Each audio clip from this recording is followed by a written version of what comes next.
Here's a quote. "The greatest theft in the history of the world." Those were words from President-elect Donald Trump all along the campaign trail as he promised to slap punitive tariffs on Chinese goods.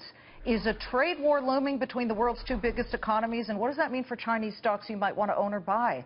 Michael Holland has traveled to China 79 times? Approximately. Approximately that since the early 90s. You are, of course, the head of the director listed of the NYSE's fund, the China Fund. Do you think there's going to be a trade war, as Donald Trump talked about? Quick answer, no. And the first of those 79 trips were back in an era when there was a young Arkansan who was running for president, and he was running against a guy named Bush, and Clinton was trashing China, much like what we just heard you say about Trump. We asked Zhu Rongji, who was the Treasury Secretary at the time, who would go on to become the head of China, what he thought. Was he worried about a trade war with the United States? This is 1990-91.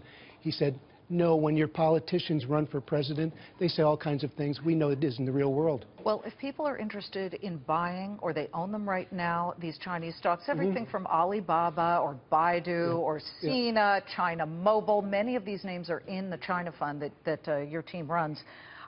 Do you think that they should hold on to those? Oh, absolutely, because I don't think, simple premise, whatever is good for China, they will do.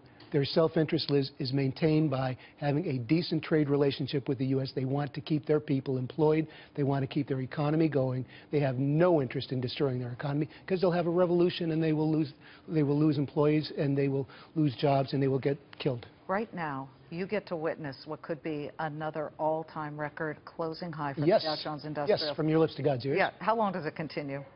I think for a while. The premise, once again, keep it very simple. The President of the United States is going to bring in a lot of people who are favorable toward business enterprise. They want to do things right. They're going to get rid of a lot of the regulation stuff that's holding back business people tell us.